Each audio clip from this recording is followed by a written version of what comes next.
In 2024, a finance employee at a multinational company transferred $25 million after receiving a video call with what appeared to be his CFO and several colleagues.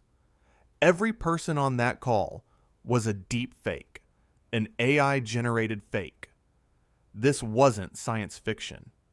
It happened, and the same technology that made that attack possible is now being used against small businesses. In this video, I'll show you how AI voice cloning scams work, how to recognize them, and the one procedure that stops them. I'm Yuri Zhurov, cybersecurity consultant and founder of SMB Cybersecurity Advisors. Let's get started. AI voice cloning works like this. An attacker collects audio samples of the target's voice from YouTube videos, podcast appearances, voicemail greetings, or social media. As little as 3 seconds of audio is enough for modern AI tools to generate a convincing clone. The attacker then uses the cloned voice to call an employee and request an urgent wire transfer, password reset, or sensitive information. The employee hears when sounds exactly like their CEO or manager. The psychological impact is immediate. This isn't a suspicious email. It's their boss's voice. Why are small businesses targeted? 3 reasons. First, small business owners frequently appear in public audio and video, podcasts, YouTube, LinkedIn videos, conference talks. That's the training data. Second, small businesses have fewer formal approval processes. A call from the CEO is often enough authorization. Third, small businesses rarely have procedures specifically designed to handle this threat. The attacker counts on the combination of convincing audio and no verification protocol. Here are 4 real scenarios where voice cloning has been used against businesses. Scenario 1. The CEO calls the bookkeeper from an unknown number, explains they're traveling and need an urgent wire. Scenario 2. The IT manager calls an employee and asks them to reset their password and share the temporary one. Scenario 3. The owner calls a vendor to change banking details for an upcoming payment. Scenario 4. A senior manager calls HR and requests an employee's personal or financial data. In each case, the voice is real. The person is not. The defense against AI voice cloning is the same principle as the wire transfer rule.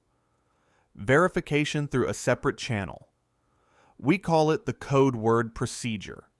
Your business establishes a secret code word known only to key employees.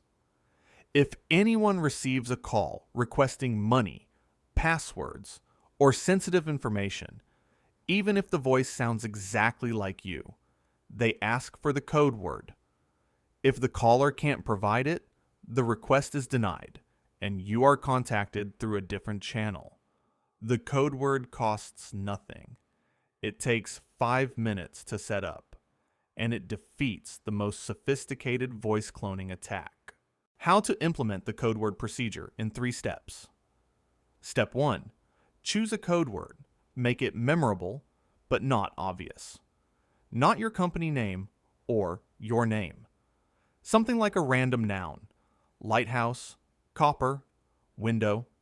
Step 2. Share it only with the employees who handle money, passwords, or sensitive data. Do not put it in email. Share it in person or by phone. Step 3. Write the procedure into your financial and IT policies. Any phone request for payment, password, or sensitive data requires the caller to provide the verification code word. Update the code word every 6 months or immediately if you suspect it's been compromised. 3 additional defenses that work together with the code word. First, callback verification.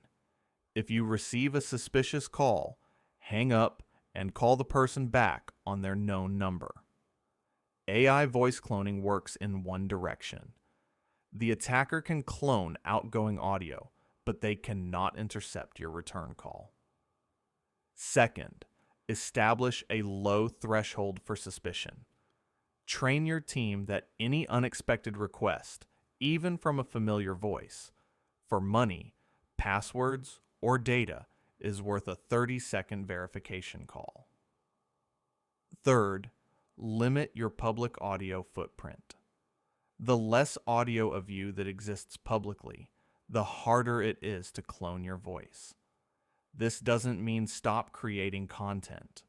It means be aware. Here's how to recognize a voice cloning call in real time.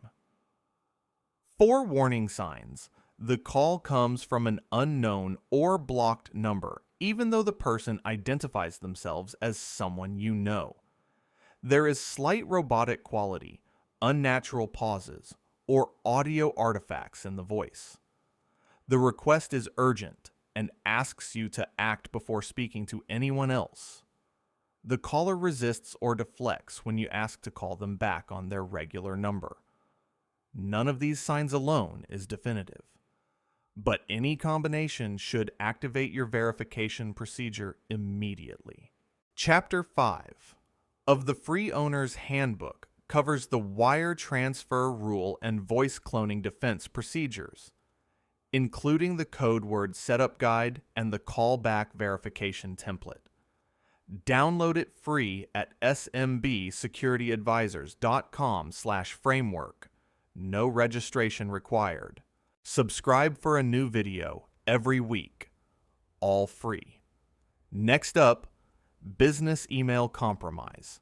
How attackers impersonate your CEO over email, the specific tactics they use, and how to build organizational defenses that go beyond the wire transfer rule. See you there.